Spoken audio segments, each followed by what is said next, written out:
नमस्कार जी सभी को। मैं Vikram Sharma Shri Shyam group of education YouTube channel पे आपका हार्दिक स्वागत एवं हार्दिक अभिनंदन करता हूँ। बीएससी बीएड फर्स्ट ईयर के लिए ये जो क्लास रहने वाली है ये थर्ड रहने वाली है और इसी प्रकार बीएससी सेमेस्टर दोनों की फर्स्ट यूनिट हम ये कंबाइंड पढ़ रहे हैं। तो बीएससी बीएड फर्स्ट ईयर के लिए ये सेकंड पेपर चल रहा है, ठीक है। तो हमारा जो टॉपिक रहने वाला है इससे नेक्स्ट जो टॉपिक रहने वाला है वो किसी यानी कार्तीय निर्देशांक पद्धति में कार्तीय निर्देशांक पद्धति में किसी सदिश का वियोजन, किसी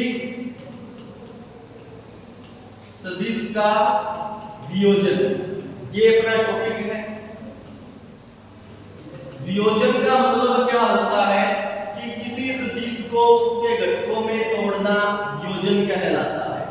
यानी किसी सदिश को उनके घटकों में तोड़ना क्या कहलाता है जी? वियोजन।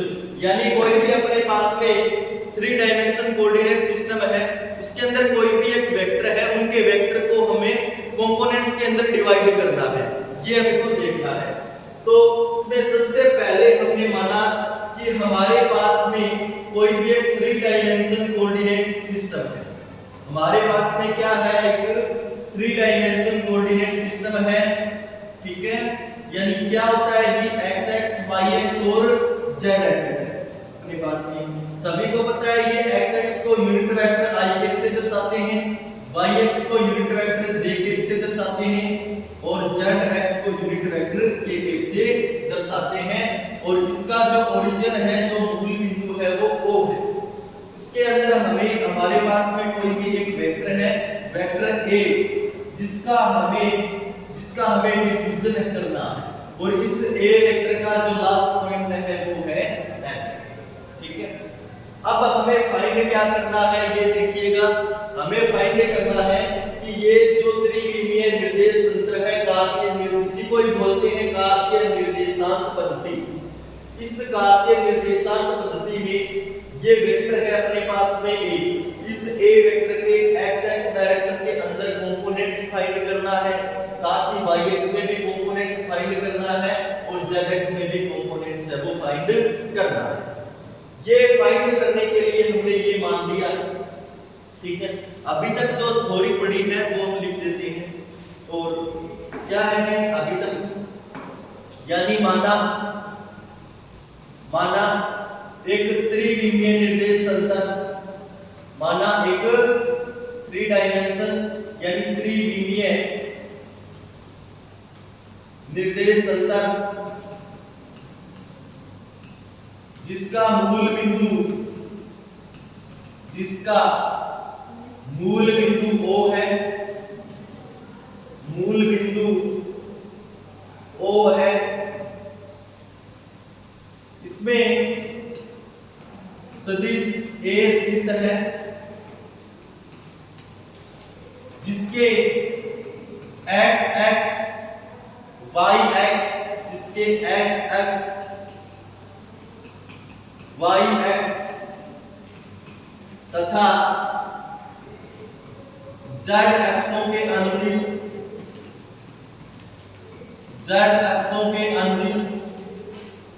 घटक प्राप्त करने हैं, घटक प्राप्त करने। ये हमें घटक का मतलब है ये जो सदिश A है, यहां तक जो x डायरेक्शन में कहां तक इसका घटक होगा, कंपोनेंट्स कहां तक होगा, यानी सदिश A की वैल्यू यहां तक कहां तक होगी x में। इसी प्रकार जो वेक्टर A है अपना, इसकी जो वैल्यू है वो y डायरेक्शन के अंदर कहां तक होगी भी, ठीक है ना, यहां तक। और z में भी इसी प्रकार। तो सबसे पहले हमें यानी कि x के अंदर सदिश A का घटक प्राप्त करने के लिए हमने क्या किया? हम क्या करेंगे कि जो सदिश A के अंतिम बिंदु M से x पे एक परपेंडिकुलर डालेंगे और परपेंडिकुलर डालेंगे यानी मान लिया हमने M, ठीक है। कहां तक, या फिर क्या A का x x डायरेक्शन के अंदर घटक प्राप्त करने के लिए जो x z तल है इसके अंदर एक परपेंडिकुलर डालेंगे। इस प्रकार से ये डाल दिया ना, ये पॉइंट मैंने मान लिया n है और ये पॉइंट है जो P है। तब हमें क्या प्राप्त हुआ? अभी इस सदिश A का x x डायरेक्शन के अंदर जो घटक है यहां तक वो है वो ax है, वो प्राप्त हो गया है। ये यहां तक हमने मान लिया कि ये ax घटक है वो प्राप्त हो गया। इसके बाद में जो सदिश A है इसका y डायरेक्शन के अंदर घटक प्राप्त करने के लिए हमने सदिश A के अंतिम बिंदु M से y x पे एक परपेंडिकुलर डाला, जिससे हमें क्या प्राप्त हुआ? हमें पता चल गया कि यहां तक नहीं, और इसको मैंने नाम दे दिया q, और यहाँ पे जो घटक मिला हमें वो मिला ay है। ठीक, इसी प्रकार सदिश A का z डायरेक्शन के अंदर, सदिश A का z डायरेक्शन के अंदर घटक प्राप्त करने के लिए x z तल में स्थित बिंदु जो n है, यहां से z x पे एक परपेंडिकुलर डाला। मान लेते हैं पॉइंट ये r है, r तक तो हमें क्या प्राप्त हुआ? सदिश A का z डायरेक्शन के अंदर घटक है वो az है, वो प्राप्त हो चुका है। ये हमें जो डायग्राम है ये इतनी बात समझ आ गई। ये जो हमने किया है वो हम थ्योरी के अंदर लिख देते हैं।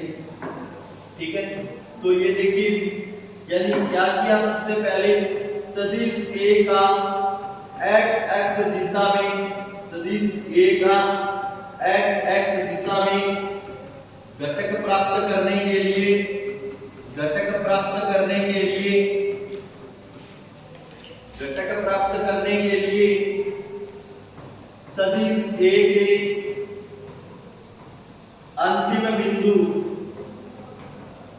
M से, अंतिम बिंदु M से x z प्लेन के अंदर लंब m n डाला। बिंदु M से x z तल में, x z तल में लंब m n डाला, जिससे सदिश A का x x दिशा में, x x दिशा में ax घटक प्राप्त होता है। ax घटक है वो प्राप्त होता है। ये हो गया अपने पास में ax है, सदिश A का x डायरेक्शन के अंदर घटक मिल गया। इसी प्रकार हमने y डायरेक्शन के अंदर घटक प्राप्त करने के लिए क्या किया? वो चीजें लिखनी। क्या किया? अभी सदिश A के अंतिम बिंदु M से y x पे लंब m q डाला, जिससे हमें सदिश A का y डायरेक्शन के अंदर घटक ay प्राप्त हुआ। ये चीजें लिखनी है, लिखते हैं। सदिश A का क्या लिखना है? अभी लिखना है सदिश A का, सदिश A का y x दिशा में घटक प्राप्त करने के लिए,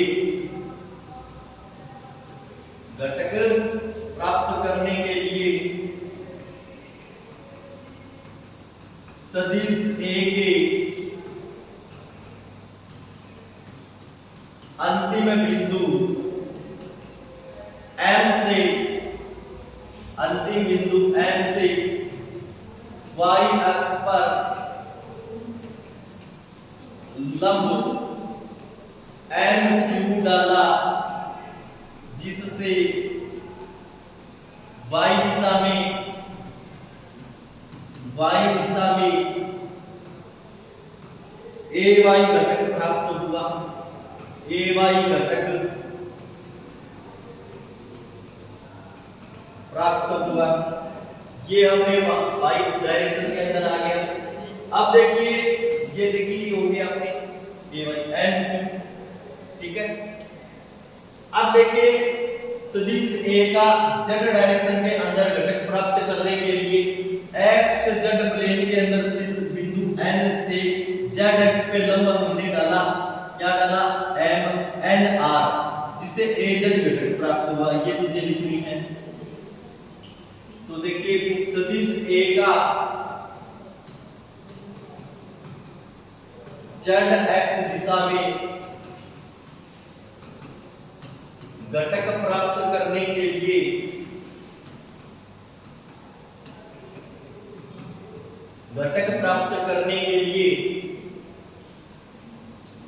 x जड़ तल में स्थित बिंदु n से zx पर लंब n r डाला, जिससे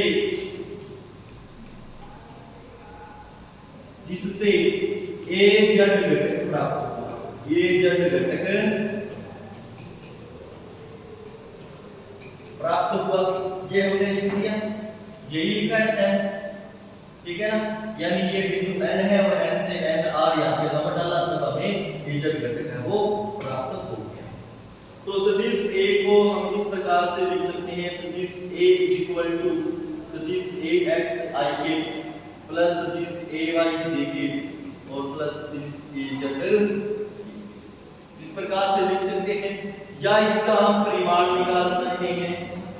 परिमाण निकालने के लिए सदिश a का परिमाण और यहाँ से लिखते हैं। परिमाण किस प्रकार से निकाला जाता है, कोई भी सदिश है उसके i cap j cap k cap के गुणकों का वर्ग का 1/2 या अंडर रूट। तो अंडर रूट में i केप j केप और k केप के गुणकों का वर्ग, यानी a square x plus a square y plus a square z।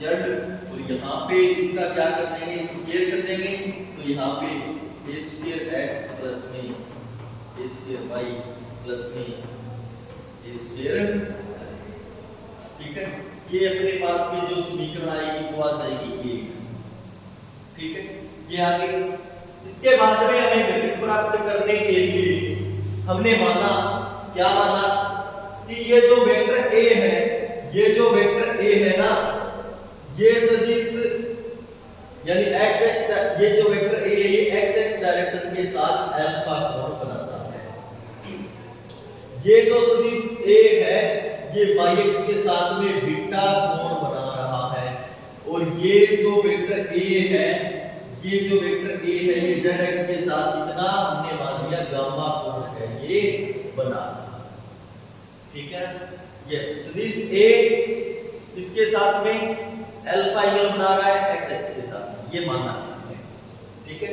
तो ये बातें लिखनी है, लिखिए। तो फिर क्या लिखना है देखिए, यानी माना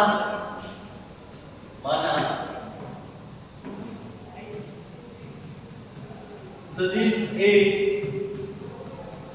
x के साथ अल्फा, y x के साथ बीटा तथा z x के साथ गामा कोण बनाता है।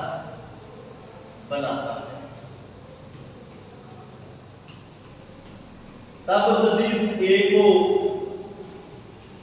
घटकों के रूप में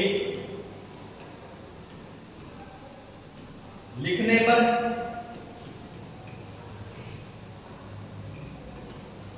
तब देखिए भी हम किस प्रकार से लिख सकते हैं। हमें पता है कि जो सदिश a है ये x के साथ में अल्फा कोण बना रहा है। और जो देखिए अब घटक के रूप में हम किसका प्रयोग करेंगे, घटक के रूप में हम सदैव cos थीटा का प्रयोग कर देंगे। प्रयोग करते हैं। देखिए भी इसमें देखिए यहाँ पे जो भी अपना देखेंगे इसको, ये क्षैतिज और ये ऊर्ध्वाधर घटक हो जाएगा अपना। तो यहाँ पे क्षैतिज घटक का प्रयोग करेंगे, यानी cos थीटा का प्रयोग हम करते हैं। तो यहाँ से देखिए, तो ये जो वेक्टर a है ये cos अल्फा, यानी a वेक्टर अल्फा किसके साथ में, x के साथ में। तो यहाँ पे हमें घटक प्राप्त हुआ ax। इसी प्रकार a cos बीटा, इसका मतलब क्या है, जो घटक प्राप्त हुआ बीटा किसके साथ में, a बीटा किसके साथ में बना रहा है, yx में। तो घटक प्राप्त हुआ ए वाई। इसी प्रकार ए कोस गामा ए जी। बात समझ आ गई? तो यहाँ पे ये इक्वेशन हो जाएगी 2 नंबर, ये इक्वेशन हो जाएगी 3 नंबर और ये इक्वेशन हो जाएगी 4। अब क्या करना है? अब ये जो समीकरण है अपने पास में इक्वेशन है, इक्वेशन 2 का वर्ग प्लस में इक्वेशन 3 का वर्ग प्लस में इक्वेशन 4, यानी स्क्वायर करके हम ऐड कर देंगे। तो यहाँ पे इसकी एक साइड में स्क्वायर हो जाएगी, यानी a vector square x plus में a vector square y plus में a vector square z is equal to इनकी स्क्वायर हो जाएगी, यानी a square cos square alpha, a square cos square beta और a square cos square gamma. इतनी बात समझ आ गई? यहाँ पे देखिए समीकरण नंबर 1 से, समीकरण नंबर 1 से अब यहाँ से इसकी वैल्यू क्या है? समीकरण number a square x plus a square y plus a square z की जगह a स्क्वायर लिख सकते हैं, ठीक है ना? तो यहाँ पे हम क्या लिख सकते हैं? a स्क्वायर लिख सकते हैं। यहाँ पे a स्क्वायर सब में क्या आ रहा है? कॉमन आ रहा है, तो यहाँ बच गया क्या? अंदर cos square alpha cos square beta cos square gamma. ठीक है, अब देखिए आगे फिर, तो ये a स्क्वायर है, ये a square is equal to ये यहाँ पे क्या है? गुणा के अंदर है, इधर जाएगा तो ये बाहर में हो जाएगा। तो आपको इस प्रकार से लिख सकते हैं, या a स्क्वायर अपॉन में a square is equal to cos square alpha plus cos square beta plus cos square. ठीक है, और हमें देखिए अब ये देखिए, तो यहाँ पे हम क्या लिख सकते हैं फिर? cos square alpha plus cos square beta plus cos square gamma equal to 1। ये इसका मतलब क्या है कि कोई भी सदिश a है कार्तीय निर्देशांक पद्धति के अंदर 3 डायमेंशन कोऑर्डिनेट सिस्टम के अंदर जो भी अपने सभी दिक् भुजाएं होती है उनके वर्गों का योग सदैव 1 होता है, ठीक है ना? तो यहाँ से इस समीकरण से हम क्या लिख सकते हैं? इस समीकरण से हम क्या लिख सकते हैं? हम लिख सकते हैं कि किसी सदिश के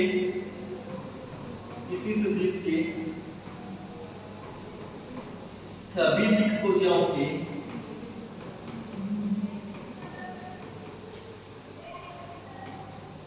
वर्गों का योग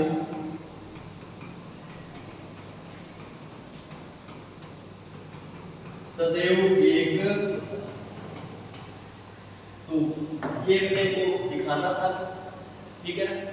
तो इस प्रकार से भी अगर क्वेश्चन आ जाए, किसी कीजिए कि किसी सदिश के सभी दिक् भुजाओं के वर्गों का योग सदैव 1 होता है, तो भी हमें इस प्रकार से करके आना है। अगर ये भी आ जाए कि कोई भी अपने त्रिविमीय निर्देश तंत्र के अंदर कोई भी एक सदिश है, उनके कंपोनेंट्स फाइंड कीजिए, तो भी हमें ये करके आना होता है। ठीक है, उम्मीद करता हूँ कि ये जो आपने पढ़ा ये समझ आपको आ गया होगा। इन्हीं शब्दों के साथ जय हिंद, जय भारत, धन्यवाद।